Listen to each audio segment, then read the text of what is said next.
Hello and welcome to the channel all about economic board games. Today I'm bringing you an overview of Edict Solar Contention, and if you have to run through, check out the video I'll be bringing you guys next week. We've got the designers at the bottom here and we've got the publisher just at the bottom left there. Now it says it plays 2 to 5 players in about 100 minutes. This is the prototype. Games I've had have taken typically over about 2.5 hours with quite a bit of learning. It's a heavier complexity game, this one. Now this is the prototype, so there is potentially rules or how things look that may differ in the final production. And in this game we are corporations, and Earth is at a stage where civilization wants to expand into the solar system, and they've been given these licenses known as edicts to go and acquire resources across this solar system, sending out your exploration ships. You'll be mining, you'll have these orbital platforms, potentially colonies to earn money and give you more flexibility. You've got these research stations that give you VPs for the end of the game. So as you explore all this, you'll hopefully meet the demand on these edict cards. So at the bottom here we can see one, so you can see there's a bit of a description at the top. You've got the scandal of Chinese overstatement of realm reserves. Now the edict resource demand is 4, so once 4 tokens are on here of varying types, you can see the commodity prices there for metals, neutrals and organics. You'll be getting paid for those resources brought back, and once there's 4, that edict has been completed, you will then head into a recruitment stage where you can hire extra executives into your board. You'll flip over the next edict and you'll play for all these edicts. It recommends about 6 for a shorter game and 10 for a slightly longer game, and once those have gone through, you'll end the game and shows the most victory points. Now there's an exchange rate at the bottom left there that comes into play at the end of the game. It's kind of a little twist as to how much money you've got and how many VPs you'll get, so they sort of differ. And the GAR is in relation to some sort of transport networks on the actual board itself. So how are you going to be exploring this solar system and getting those resources? Now in terms of the actual board itself, you can see this slight faint line here.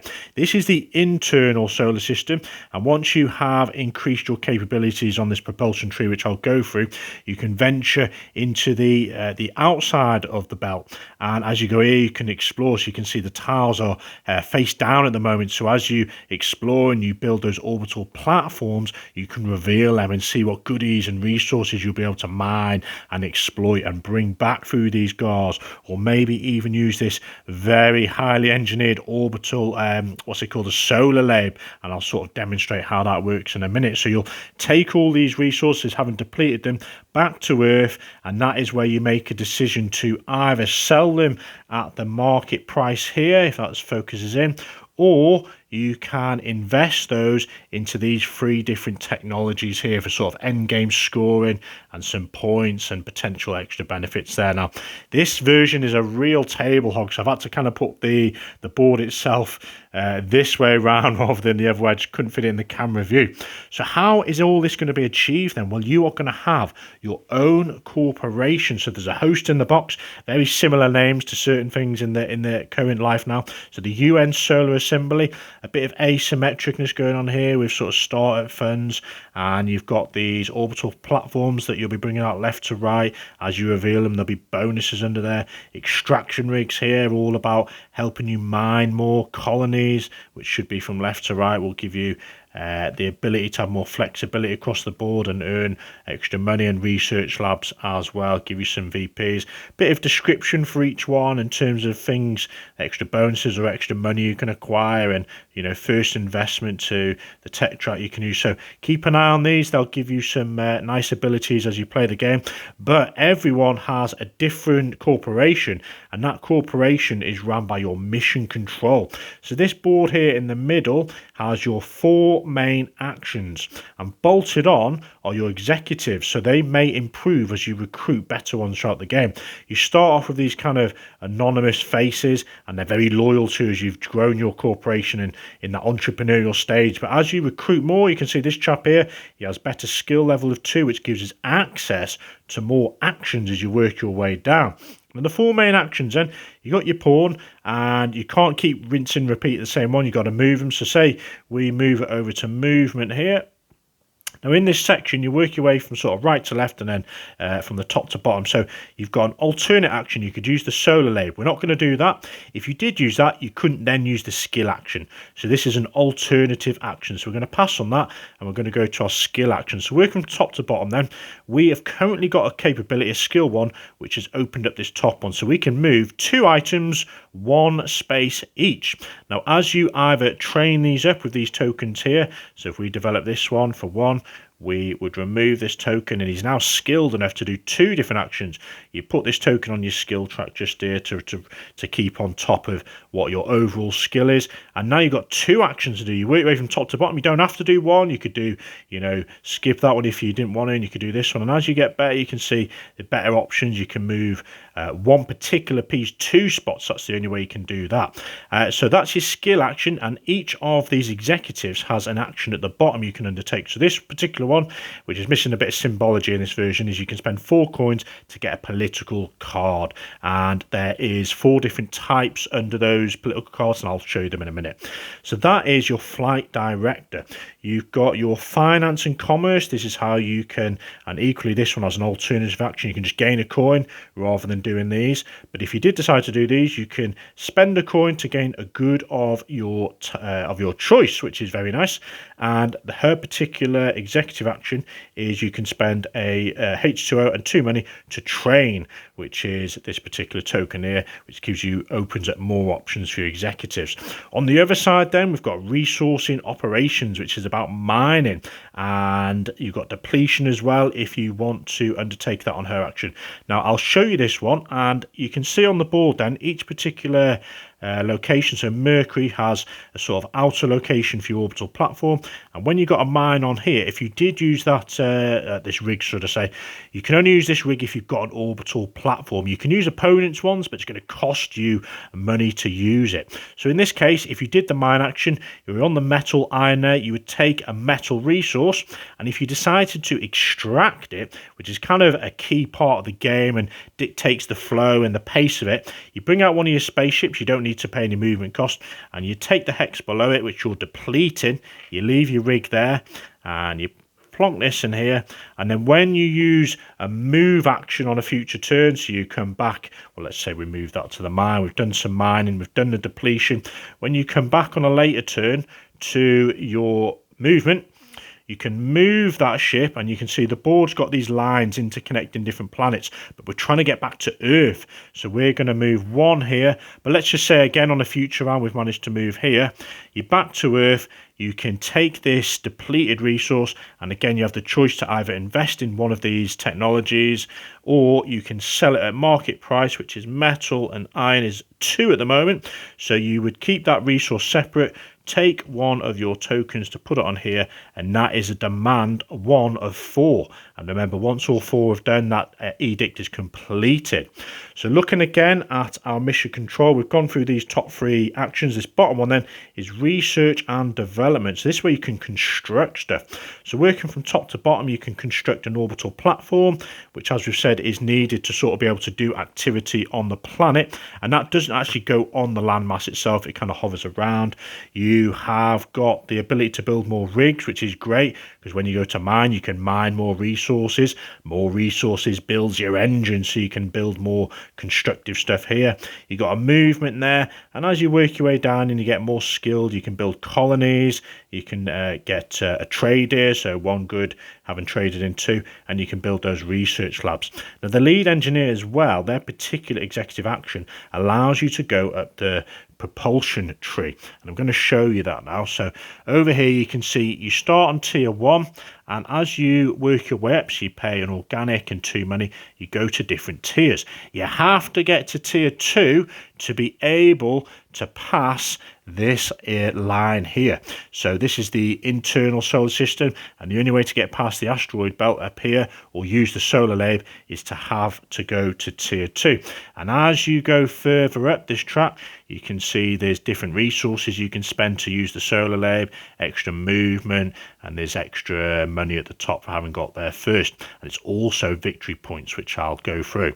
So that is the 4 main actions on your board, and you will hopefully recruit extra people to give you skill levels. This keeps track of your loyalty.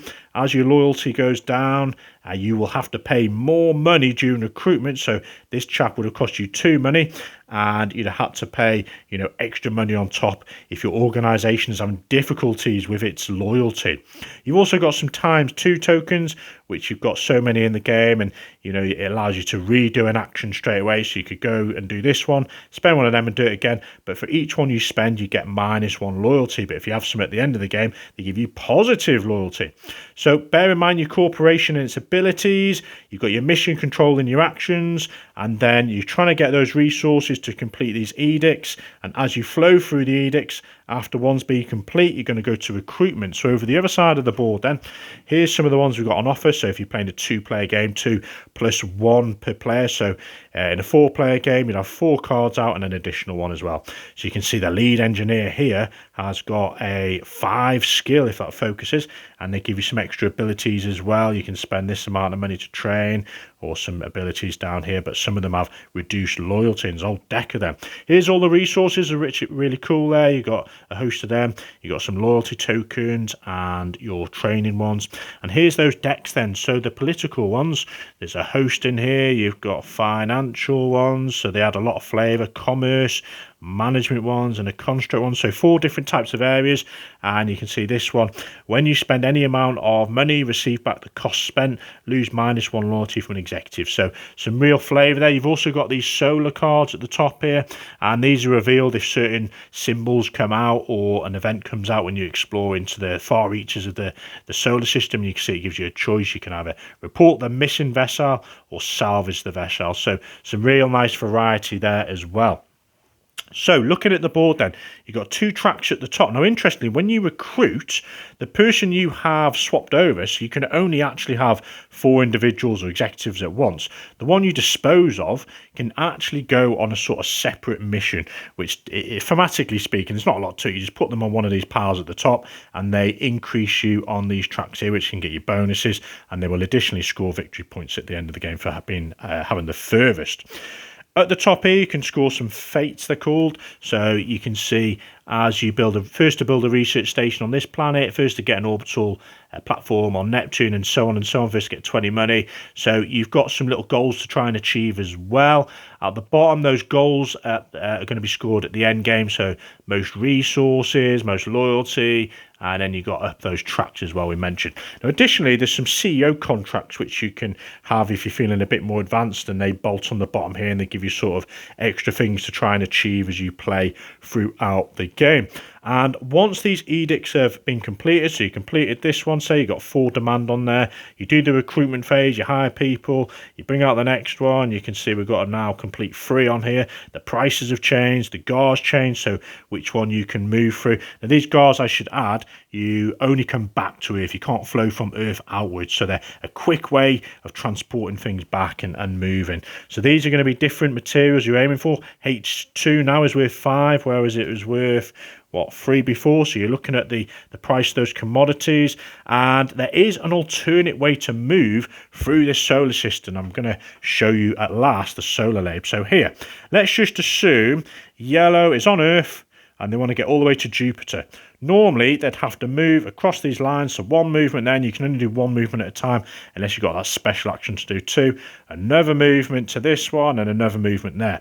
But if they decided to use the solar lab, you can see you choose your starting location on this particular one here, and you've got Earth there, and we want to go to Jupiter. So you can see Jupiter's that sort of brown line. So we match Earth and Jupiter up. I'm just going to put this down because I've got one hand.